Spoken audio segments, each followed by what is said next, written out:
The primary reason that we invest is to accumulate enough wealth in the future to fund our most important financial goals, such as retirement.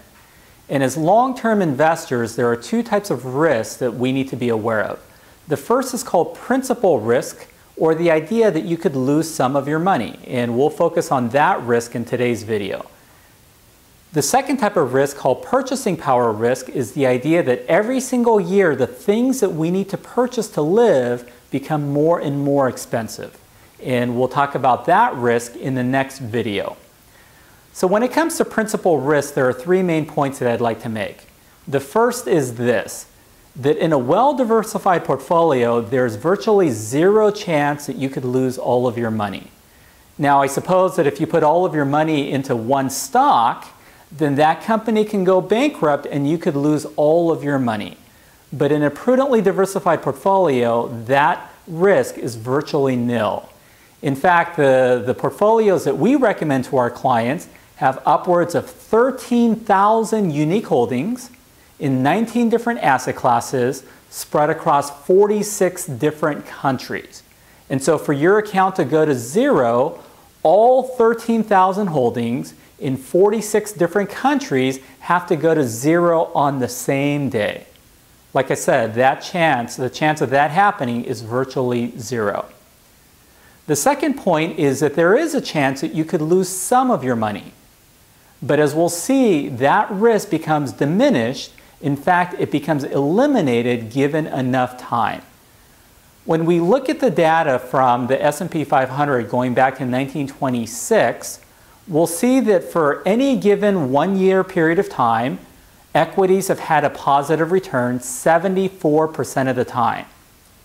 When we look at 5-year periods, equities have had a positive return 87% of the time.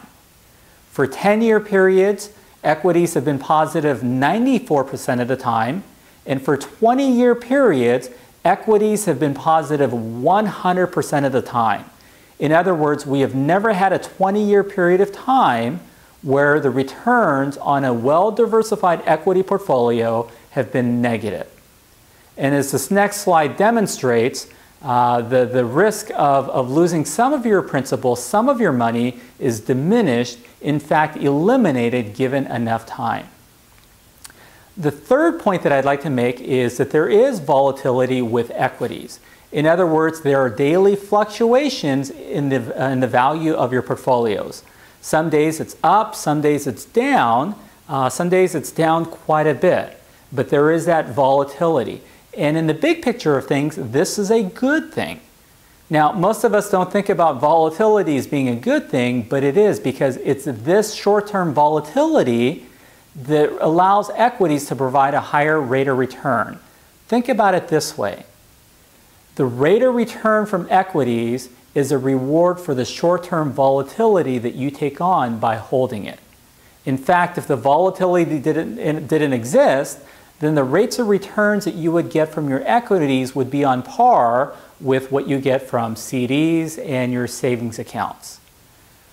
When we look at this historical chart of the S&P 500 going back to 1926, you'll see that there are ups, there are downs, there are peaks, and there are valleys. But long term, the trend is upwards. And I love what Nick Murray says. He says the advance is permanent and the declines are temporary. And the reason for this is when you own a well-diversified equity portfolio, you essentially own the best companies of the world. And these companies have found ways to survive and to adjust and adapt and to persevere and to succeed no matter what's going on with the world. So you think about the last 100 years of history. We've had world wars, we've had nuclear explosions, we've had the Holocaust, we've had oil shortages, we've had 9/11, we've had a housing bubble burst in the last couple of years, and through it all, the best companies of the world succeed. As a professional advisor, what I've seen is that most people overestimate principal risk because, as we've seen, given enough time, the risk becomes smaller and smaller and essentially eliminated. In fact, I think that for long-term investors, the second type of risk, purchasing power risk is the greater risk that needs to be focused on. And so in the next video, we'll elaborate on that and explain what we mean by purchasing power risk.